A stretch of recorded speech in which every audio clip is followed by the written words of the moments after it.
10 సార్లు తిరిగైనా సాధించుకోవాలంటే ఖమ్మం హైదరాబాద్ నగరాలు వరదలలో కొట్టుకుపోయినప్పుడు ₹1 ఏమన్నా అదనంగా సాయం చేసిండ్రా? ఏ ప్రాజెక్టుకైనా 20 సార్లు తిరిగి వరంగల్ ఎయిర్పోర్ట్, ఆదిలాబాద్ ఎయిర్పోర్ట్ తెస్తే భూసేకరణ మన మీదనే పెట్టిండ్రు. 100 కోట్లు నేను నిధులు ఇచ్చి భూమి సేకరణించి భూమి వాళ్ళకి ఇచ్చిన. ఇప్పుడన్నా వరంగల్ ఎయిర్పోర్ట్ కట్టండి. తెలంగాణకు ఉన్నది ఒకే ఒక్క ఎయిర్పోర్ట్ శంషాబాద్. మీరు ఆంధ్రప్రదేశ్లో తీసుకోండి, కర్నూలు ఉంది, కడపలు ఉంది, తిరుపతిలో ఉంది, పుట్టపర్తిలో ఉంది, విజయవాడలో ఉంది, రాజమండ్రిలో ఉంది, వైజాగ్లో ఉంది. ఇంకా నిన్నమన్న అదనంగా ఒక పక్కనున్న ఆంధ్రప్రదేశ్లో 7-8 ఎయిర్పోర్ట్లు ఉన్నాయి. కర్ణాటకలో, మహారాష్ట్రలో అసలు లెక్క పెట్టనన్ని ఎయిర్పోర్ట్లు ఉన్నాయి.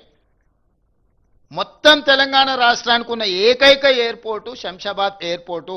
ఉన్నం బేగంపేట ఎయిర్పోర్టును కూడా మూసేపించిండ్రు. ఇవాళ బేగంపేటలో అసలు ఫ్లైట్లు దిగడానికే లేదని ఆర్డర్స్ ఇచ్చారు.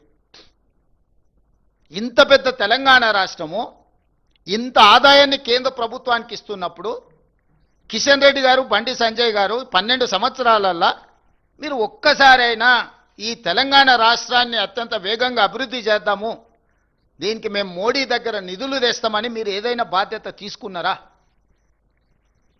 నరేంద్ర మోడీ గారు ఏదైనా స్పెషల్ ప్యాకేజ్ ఇచ్చినా, స్పెషల్ ప్రాజెక్ట్ ఇచ్చినా, స్పెషల్ డెవలప్మెంట్ స్పెసిఫైడ్ అథారిటీస్ ఏమని ఇస్తే మీరు సాధించినట్టు డివల్యూషన్ ప్రకారం రాజ్యాంగబద్ధంగా మనకు రావాల్సిన మనం చెల్లించిన దాంట్లో రూపాయి చెల్లితే 58 పైసలు తినేసి 42 పైసలు మనకిస్తే ఇక చూసినా మేము నిధులు తెచ్చినాం ఈ లక్షల కోట్లు అంటున్నాం. నువ్వు ఎంత చెప్తే అందులో 58% వాళ్ళ దగ్గర ఉండిపోయి 42% నువ్వు చెప్పే లెక్క. నా రూపాయలో నువ్వు 42 పైసలు నాకు ఇస్తున్నావు, నాకు అదనంగా నువ్వు ఇచ్చింది ఏంది? నీ నాయకులు ఎంతమంది వస్తురు? ఈ రోజు వరకు మీరిద్దరే కదా ఉన్నది, మోడీ కదా ఉన్నది. ఇన్ని రోజులు ఇదే కిషన్ రెడ్డి, ఇదే బండి సంజయ్, ఇదే ధర్మపురి అరవింద్ గారు, వీళ్ళే కదా ఎంపీలు కేంద్రంలో ఉన్నది అధికారము. ఏమైనా తెచ్చిందా? ఇప్పుడు మున్సిపల్ ఎన్నికల్లో కౌన్సిలర్ను మోడీని చూసి ఓటేయండి అంటారు. మోడీని చూసి ఓటేస్తే మన మోరీలో ఉన్న మురికి మోడీ వచ్చి తీస్తాడా? మోడీ దగ్గరకు పోయి అడగాలనా? మన గల్లీలో మన మోరీ నిండిపోతే మోరీని తీయాలంటే మోడీ వస్తాడా? పోనీలు పోదామంటే మోడీ కలుస్తాడా?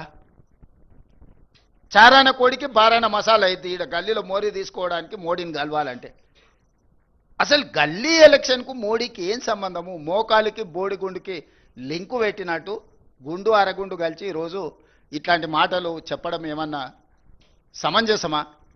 మోడీ గారిని చూసి ఓటేయమని బీజేపీ అడిగితే బీజేపీకి ఓటు వేయాలనా?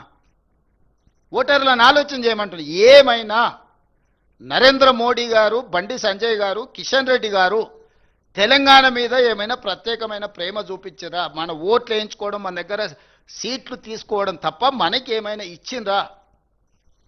ఇది భారతీయ జనతా పార్టీ యొక్క చరిత్ర. దీన్ని విశ్లేషించి వీళ్ళకి ఒక్కటి వీళ్ళ దేవుడు అసదుద్దీన్ ఓవైసీ. ఉత్తగా రాముడి పేరు చెప్తారు కానీ రోజు దండం పెట్టుకునేది అసదుద్దీన్ ఓవైసీకే. వీళ్ళ లైఫ్ లైన్ అంటారు కదా, వీళ్ళ లైఫ్ లైనే అసదుద్దీన్ ఓవైసీ. ఆయన పేరు లేకుండా, ఆయన జపం లేకుండా రాముడి పేరు ఎన్నిసార్లు వీళ్ళు తలుచుకున్నారో, అసదుద్దీన్ ఓవైసీ పేరు ఎన్నిసార్లు తలుచుకున్నారో చూడండి.